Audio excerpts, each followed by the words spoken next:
வணக்கம் நண்பர்களே. இந்த வீடியோல நம்ம என்ன பார்க்க போறோம் அப்படின்னா, 6ஆம் வகுப்பு சமூக அறிவியல் 6ஆம் வகுப்பு சமூக அறிவியல் பாடத்துல இருக்கக்கூடிய அந்த பாடக்கருத்துக்கள் நம்ம பார்க்க போறோம். நம்ம சப்ஸ்கிரைபர் ஒருத்தர் கேட்டிருந்தாங்க. டிஇடி அப்படின்னு சொல்லப்படக்கூடிய ஆசிரியர் தகுதி தேர்வு. அதற்குரிய பாடக்கருத்துக்கள் சிலபஸ் வைஸா போடுங்க சார் அப்படின்னு கேட்டிருந்தாங்க. நம்ம இப்ப அந்த மாதிரி தான் நம்ம போட போறோம். நீங்க இப்ப டிஎன்பிஎஸ்சி அதுக்கு ப்ரிப்பேர் பண்ணிக்கிட்டு இருந்தீங்க அப்படின்னாலும், அல்லது ஆசிரியர் தகுதி தேர்வு பேப்பர் 1 மற்றும் பேப்பர் 2 இரண்டுல நீங்க எதுக்கு ப்ரிப்பேர் பண்ணிக்கிட்டு இருந்தாலும் அது இந்த பாடக்கருத்துக்கள் உங்களுக்கு யூஸ்ஃபுல்லா இருக்குங்க. இதே மாதிரி நம்ம தொடர்ந்து ஆசிரியர் தகுதி தேர்வு மற்றும் டிஎன்பிஎஸ்சிக்கு உரிய பாடக்கருத்துக்கள் போடுறோம். தொடர்ந்து நம்மளுடைய சேனலை பாருங்க. இது வரைக்கும் சப்ஸ்கிரைப் பண்ணாதவங்க நம்ம சேனலை சப்ஸ்கிரைப் பண்ணி வச்சுக்கோங்க. சரி, ஓகே. இப்போ பாத்தீங்க அப்படின்னா உங்களுக்கு அதுல புக்ல நிறைய இருக்கும். அதை ரொம்ப நம்ம ஷார்ட் பண்ணி எப்படி எக்ஸாம் பாயிண்ட் ஆஃப் வியூல எப்படி கேட்பாங்க அப்படின்றத தான் நம்ம இந்த வீடியோவில் பார்க்க போறோம். இப்ப 6ஆம் வகுப்பு சமூக அறிவியல்ல முதல் பருவம் முதல் பாடம் முதல் பருவத்துல முதல் பாடத்துல வரக்கூடிய பாடக்கருத்துகள் பார்க்கலாம். வரலாறு என்றால் என்ன? ஃபர்ஸ்ட் வரலாறு என்றால் என்ன அப்படின்னு தான் பாடம் ஆரம்பிக்குது. வரலாறு என்பது கடந்த கால நிகழ்வுகளின் காலவரிசை பதிவு. இது எல்லாத்துக்கும் தெரிஞ்சதுதான், ஈஸியானதுதான். வரலாறு என்ற சொல் கிரேக்க சொல்லான ஹிஸ்டோரியா என்பதிலிருந்து பெறப்பட்டது. இதனுடைய பொருள் என்ன அப்படின்னா, விசாரிப்பதன் மூலம் நாம் கற்றல் அப்படின்றது தான் இது குறிக்குது. அதாவது இங்கிலீஷ்ல இருக்கக்கூடிய ஒவ்வொரு வார்த்தையும் கிரேக்கம் அல்லது ரோமானிய சொல்லுல இருந்து வந்ததா தான் வந்திருக்கும். கிரேக்கம் அல்லது லத்தீன் சொல்ல இருந்து வந்ததாக இருக்கும். அதே மாதிரி வரலாறு என்பது எந்த மொழி சொல் அப்படின்னு கூட கேட்கலாம். கிரேக்க சொல். ஹிஸ்டோரியா அப்படின்ற கிரேக்க சொல்ல இருந்து வந்ததான் ஹிஸ்டரி அப்படின்றது. அதுக்கு பொருள் என்ன அப்படின்னு பார்க்கும்போது விசாரிப்பதன் மூலம் கற்றல் என்பது. அதுக்கடுத்து நாணயவியல். நாணயவியல் அப்படின்னா என்ன? இது ஒன்றும் பெரிய கஷ்டமான கொஸ்டின் கிடையாதுங்க. நாணயங்கள் பற்றிய படிப்பு, அதான் நாணயவியல். கல்வெட்டியல் அப்படின்னா என்ன அப்படின்னா எழுத்து பொறிப்புகள் பற்றிய படிப்பு. கல்வெட்டியல் என்பது எழுத்து பொறிப்புகள் பற்றிய படிப்பு. சரி, ஓகே. அதுக்கடுத்து பாருங்க, வலிமை மிக்க பேரரசர் அசோகர் அப்படின்ற தலைப்புல பார்த்தோம் அப்படின்னா, அசோகரது ஆட்சியில் தான் புத்த மதம் ஆசியாவில் பல்வேறு பகுதிகளுக்கு பரவியது. இப்ப அசோகரை பத்தி அடுத்து வரக்கூடிய பாடங்கள்ல இன்னும் விரிவாக நம்ம பார்ப்போம். 6ஆம் வகுப்புல என்ன இருக்குதோ அதை மட்டும் நம்ம பாக்குறோங்க. அசோகரது ஆட்சியில் தான் புத்த மதம் ஆசியாவுடைய பல்வேறு பகுதிகளுக்கும் பரவியது அப்படின்னு சொல்றாங்க. வெற்றிக்கு பின் போரை துறந்த முதல் அரசர் அசோகர். அதாவது இது வரைக்கும் தோற்ற பிறகு அந்த போரை இனிமேல் போர் செய்யக்கூடாது அப்படின்ற அந்த எண்ணத்துக்கு வந்த அரசர்கள் நிறைய பேரு. ஆனா தான் வெற்றி பெற்ற பிறகு ஒரு மாபெரும் வெற்றி, கலிங்க போர். அந்த போருடைய வெற்றிக்கு பிறகு போரை துறந்த முதல் அரசர் யார் அப்படின்னா அவர் அசோகர் தாங்க. அதுக்கடுத்து பாத்தீங்க அப்படின்னா இது முக்கியமானதுங்க. உலகிலேயே முதலாக விலங்குகளுக்கும் தனியே மருத்துவமனை அமைத்து தந்தவர் யார் அப்படின்னா அசோகர். உலகிலேயே முதலாக விலங்குகளுக்கும் தனியாக மருத்துவமனை அமைத்து தந்தவர் யார் அப்படின்னா அசோகருங்க. அதுக்கடுத்து பாருங்க, நமது தேசிய கொடியில் இடம்பெற்றுள்ள 24 அந்த ஆரக்கால் சக்கரம் அசோகர் நிறுவிய சாரநாத் கற்றூன்ல இருந்த முத்திரையிலிருந்து பெறப்பட்டது. இதுவெல்லாம் அடிக்கடி கேட்டிருக்காங்க. நம்ம தேசிய கொடியில இருக்கக்கூடிய அந்த சக்கரம் அதுக்குன்னா பாத்தீங்க அப்படின்னா அசோக சக்கரம் அப்படின்னு தான் சொல்லுவாங்க. அது எதுல இருந்து எடுக்கப்பட்டது அப்படின்னு கேட்கலாம். சாரநாத் கற்றூன்ல இருந்து எடுக்கப்பட்டது. அதுல இருக்கக்கூடிய அந்த ஆரக்கால் எத்தனை அப்படின்னு கேட்கலாம். 24. நிறைய பேருக்கு பாத்தீங்க அப்படின்னா 24 26 அப்படின்ற ஒரு சந்தேகம் வரும். 24 ஆரக்கால் சக்கரம் அசோகர் நிறுவிய சாரநாத் கற்றூன்ல இருந்து எடுக்கப்பட்ட ஒரு முத்திரை. ஆங்கிலேய வரலாற்று ஆய்வாளர்களான William Jones, James Prinsep, Alexander Cunningham போன்றவர்கள் வரலாற்று ஆய்வுகள் மூலம் கண்டுபிடித்த வரலாற்று சான்றுகள் தான் இந்த அசோகர் மாமன்னர் மகா அசோகர் அவரை பற்றிய சிறப்புகளை வெளிக்கொணர்ந்தது. James Prinsep, William Jones, Alexander Cunningham இவர்கள் மூலமாக தான் அந்த அசோகரது பெருமைகள் உலகுக்கு தெரிந்தது அப்படின்னு சொல்றாங்க. சார்லஸ் ஆலன் என்னும் ஆங்கிலேய எழுத்தாளர் அசோகர் குறித்த அனைத்து வரலாற்று ஆவணங்களையும் சேகரித்து தொகுத்து ஒரு நூலாக வெளியிட்டிருக்காங்க. சார்லஸ் ஆலன் அப்படின்ற ஆங்கிலேய எழுத்தாளர் அசோகர் குறித்த அனைத்து வரலாற்று ஆவணங்களையும் சேகரித்து ஒரு நூலாக வெளியிட்டிருக்காங்க. அந்த நூலுடைய பெயர் என்ன அப்படி கூட கேட்கலாம். இந்த அல்லது இந்த புக்கு பேர் கொடுத்துட்டு இதை எழுதியவர் யார் அப்படின்னு கேட்கலாம். The search for the India's last emperor. இந்த search for the India's last emperor யாரு இந்த நூலை எழுதினது அப்படின்னு பாத்தீங்க அப்படின்னா சார்லஸ் ஆலன்.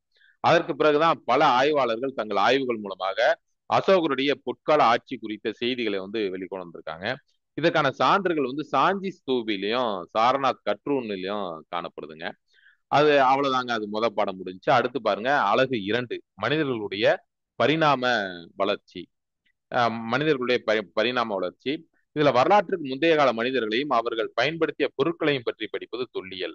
ஆர்கியாலஜி அப்படின்னா என்ன, தொல்லியல் அப்படின்னா என்ன அப்படின்னு கூட கேட்கலாம்.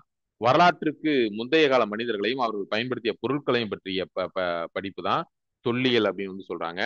தொல்லியல் ஆய்வுக்கு முக்கியமான ஆதாரமாக அகழ்வாராய்ச்சி பொருட்களை வந்து உதவுகிறது.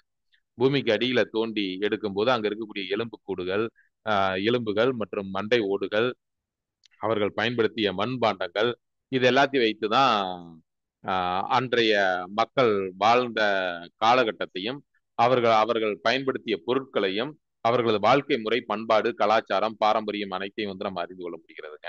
அப்ப தொல்லியல் அப்படின்னா என்ன அப்படின்னா வரலாற்றுக்கு முந்தைய கால மனிதர்களையும் அவர்கள் பயன்படுத்திய பொருட்களையும் பற்றி படிப்பதுதான் தொல்லியல்.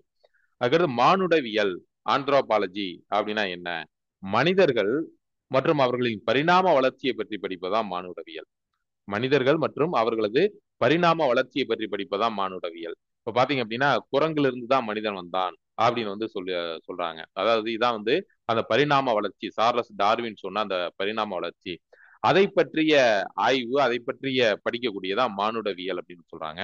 மானுடவியல் என்பதுடைய சொல் வந்து 2 கிரேக்க வார்த்தைகளிலிருந்து பெறப்பட்டது.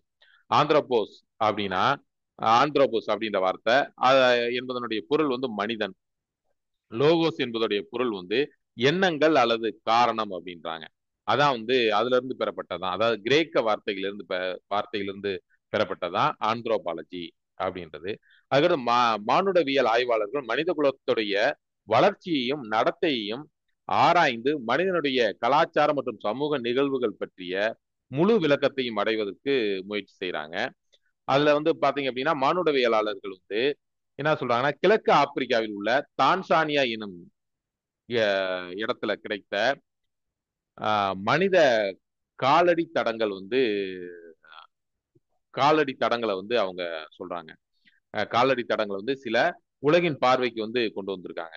மனிதர்களுடைய காலடி தடங்கள், பல ஆயிரம் பல மில்லியன் ஆண்டுகளுக்கு முன்பு வாழ்ந்த மனிதர்களுடைய காலடி தடங்கள், அதை வைத்து ஆராய்ச்சி பண்ணியிருக்காங்க. இது எங்க அப்படின்னா கிழக்கு ஆப்பிரிக்காவில் உள்ள தான்சானியாவில் கல் படுகைகளில் பதிந்திருந்த அந்த தடங்கள் அதுவரை மண்ணில் புதைந்து கிடந்தன. அவை வந்து கதிரியக்க, அதாவது கார்பன் டேட்டிங் அப்படின்னு சொல்லுவாங்க, கதிரியக்க கார்பன் பகுப்பாய்வுக்கு உட்படுத்தப்பட்டன. அதன் மூலம் மானுடவியலாளர்கள் அந்த காலடி தடங்களை 3.5 மில்லியன் ஆண்டுகளுக்கு மேலானது, பழமையானது அப்படின்னு சொல்றாங்க. இந்த காலடி தடம் எங்க அப்படின்னு கூட கேட்கலாம். அதை எத்தனை ஆண்டுகள் பழமையானது அப்படின்னு கூட கேட்கலாம். 3.5 மில்லியன் ஆண்டுகள் பழமையானவை. அந்த குகைகளில் கற்று வாழ்ந்த குரோமேக்னாஸ் மனிதர்கள் வந்து பிரான்சில் உள்ள லாஸ்காஸ் என்னும் இடத்துல உள்ள குகைகள்ல வாழ்ந்ததற்காக தொல்லியல் சான்றுகள் வந்து கிடைச்சிருக்குங்க. குகையில அதாவது மனிதர்கள் வந்து பாறை இடுக்குகளிலும் குகைகளிலும் மர பொந்துகளிலும் வாழ்ந்தான் அப்படின்னு வந்து நம்ம படிச்சிருப்போம்.